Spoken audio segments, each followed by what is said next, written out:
It was a disappointment. I'd be lying if I said I'm not surprised. I'm not surprised that there has been a delay. Well, look, no doubt, it's a setback. In October 2025, International Maritime Organization Member States delayed a vote on the agency's net zero framework for 1 year. Among other things, the framework would make shipping the first industry with binding emissions reductions. Despite the delay, maritime executives and international government officials remain optimistic about the sector's decarbonization.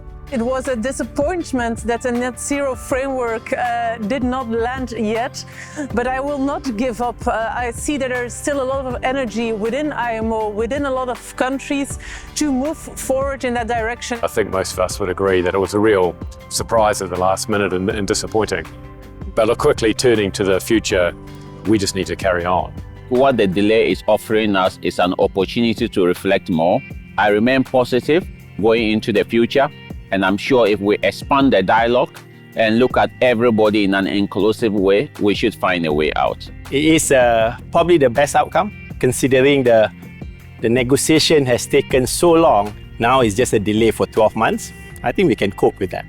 While the delay extends the uncertainty over how shipping's transition to zero emissions will be regulated, it also opens the door for adjustments that could ultimately strengthen the case for adoption. I think first and foremost, we need to reset and double down on global regulation. Given the geopolitical tensions, given the climate change, we really need to invest in multilateralism, working together, collaboration to overcome these issues. We all know that we are supposed to contribute towards decarbonization.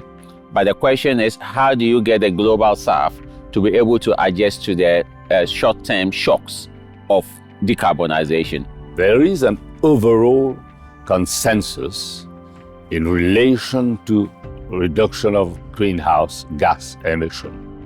But there's a call for special and differential treatment given to least developing countries and small economies. And I'm sure that the lessons to be learned and drawn, and at the next IMO meeting, there'll be better clarity and certainty in relation to implementation. While waiting for regulatory clarity, the shipping industry is moving full speed ahead in developing the long-term fuel mix that will enable its path to net zero emissions. The key for shipping is to have available green fuels. If you look around at the moment, it's very limited in terms of available fuel that can help us to decarbonize. There's going to be a period of time we're all embarking on here where there is not going to be a single fuel source. There are many pathways to help the shipping industry to decarbonize. We're talking about ammonia, we're talking about hydrogen, methanol, biofuel, there's so many. However, for us in MISC, we are putting in effort and resources on ammonia. We feel that ammonia has a better chance in terms of scalability and adoption. We're very keen on biofuels. We're bunkering many of our ships now with biofuels, not just to achieve the greenhouse gas savings, but to look at how we can bring in the rest of the ecosystem. I would encourage us all not to dismiss anything, get on with trialling products, and the front runners will become apparent over time.